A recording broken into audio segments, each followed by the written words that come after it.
Kita kekhawatiran antara penumpang atau kayak customernya berkurang. Walaupun saya merasa harganya udah cukup tinggi ya Pak ya. Ya, hari ini kita akan membahas tentang tarif ojol yang direncanakan pemerintah naik dari 8 sampai dengan 15%. Nah, PT Goto Gojek Tokopedia terbuka atau Goto menyatakan pihaknya akan memberikan tarif yang kompetitif dan sesuai dengan regulasi yang berlaku. Nah, kenaikan tarif ini juga mengancam ada beberapa spekulasi bahwa apakah harga dari ojol ini akan naik nih, sahabat Pesotkon.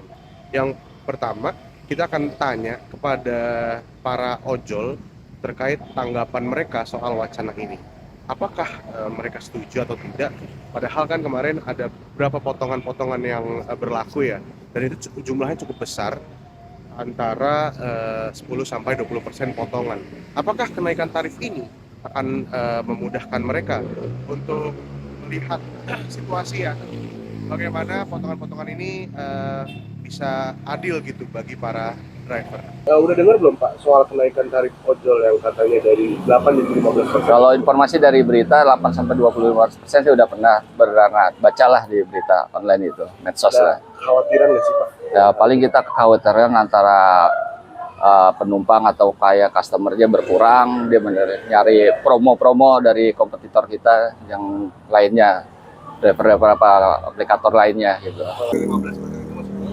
Belum dengar sih, tapi ya baru dengar sekarang. Ada wacananya tuh, pernah dengar gitu ya? Oh iya. Nah Mas, menurut Mas nih sebagai ojol, apakah ini berpengaruh nggak sih Mas buat keseharian Mas?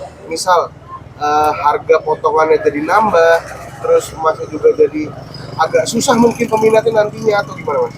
Ya, kalau order bertambah itu takutnya ya membantu pelanggan doang, tapi naikannya cuma dikit. Nah ini kan sekarang juga katanya kan ada potongan untuk driver yang makin besar kan, gitu.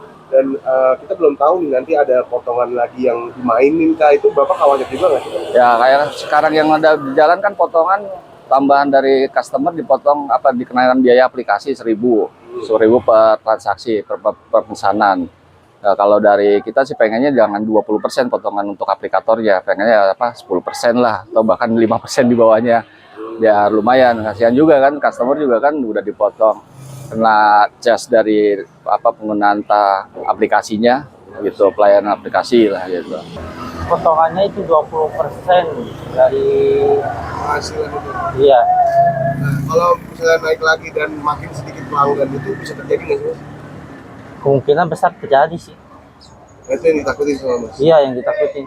Padahal tapi kalau dari seharian kita sih, misalnya orderan 40.000, kalau di total kilometernya itu sudah suka sampai 19 kilo. Jadi kalau dipotong itu paling cuma 2.000-an, nggak sampai 2.500 sih. Yang diterima 2.000. Iya, yang diterima 2.000 per kilo. Apalagi ada kenaikan, makin dikit orangnya makin susah lagi ngejar target Mas. Iya, ya begitulah.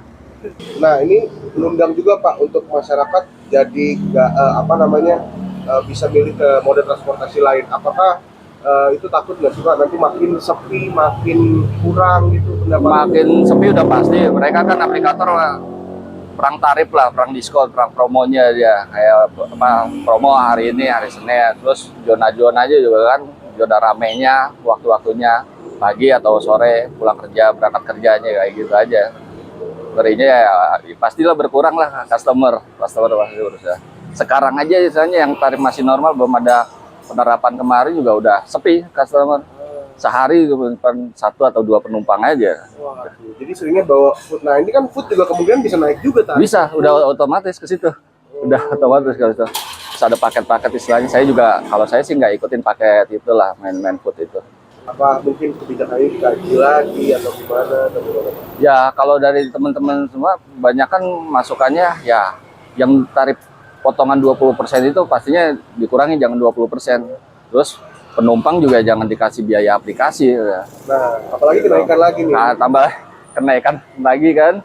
Untuk bonus apa tambahan 8% sampai 25% agak sulit lah aplikator ngasih seperti itulah gitu. Tapi kalau memang dikasih 8 sampai 25% dari apa tarifnya ya alhamdulillah bagus gitu. Tadi adalah keterangan-keterangan dari para ojol sahabat.com. Mereka mereka takut ya kalau tarif ini bisa membuat pelanggan akan hilang gitu dan beralih ke moda transportasi lain. Lantas bagaimana kata pelanggan ojol tersebut? Apakah mereka akan tetap setia walaupun tarifnya nanti naik, atau mereka akan mencari moda transportasi lain? Ya, jadi berpikir dua kali untuk naik karena akan ada perubahan itu berat juga buat kita sebagai masyarakat. Ya, tadinya bisa pesen makanan cepat, ya mikir kalau mahal ya buat apa? Bisa aja jalan sendiri jadinya. Atau fasilitas untuk ojol lainnya misalnya jadi milih kita dengan Transjakarta atau Jaklingko karena kemana-mana jadi agak sulit kemana-mana. Masnya yang dikenakan ke customer ya. Walaupun saya merasa harganya udah cukup tinggi ya, Pak. Kan karena saya cukup sering ya untuk menggunakan Gojek dari kosan ke stasiun dan kerjaan gitu. Jadi karena sering jadi mungkin terasa ya. Pilih transportasi berpikir dua kali lah, kecewa sebenarnya dengan naiknya ojol ini. Nah, Keberatan. kan dari pemerintah kan udah bilang mau masih wacana, Bu. Walaupun itu masih wacana, tetap aja jadi keberatan, Bu. Setidaknya untuk masyarakat ada hal keberatannya karena dalam suatu ya seperti ini, kondisi seperti ini, apapun yang jadi naik berat buat kita. Kalau kendaraan umum di Jakarta sih sebenarnya udah bagus ya Mas ya. Cuma kalau nanti tiba-tiba beralih kan yang penggunanya banyak, jadi mungkin perlu penambahan dan mungkin perlu perbaikan juga Mas maksudnya kalau yang di Jakarta. Tapi sementara mungkin saya lebih ke kendaraan pribadi aja sih mungkin. Jadinya beralih itu dari yang Iya. biasa ojol. Ini mesti dikaji dulu ya karena implikasinya sangat besar ke masyarakat ya. Soalnya kan kalau sama masyarakat tiba-tiba beralih ke banyak masyarakat beralih ke kendaraan umum, kalau sistemnya nggak siap nanti timbul kendala lagi, jadi nggak menyelesaikan masalah juga soal kenaikan ini. Gitu aja sih Mas.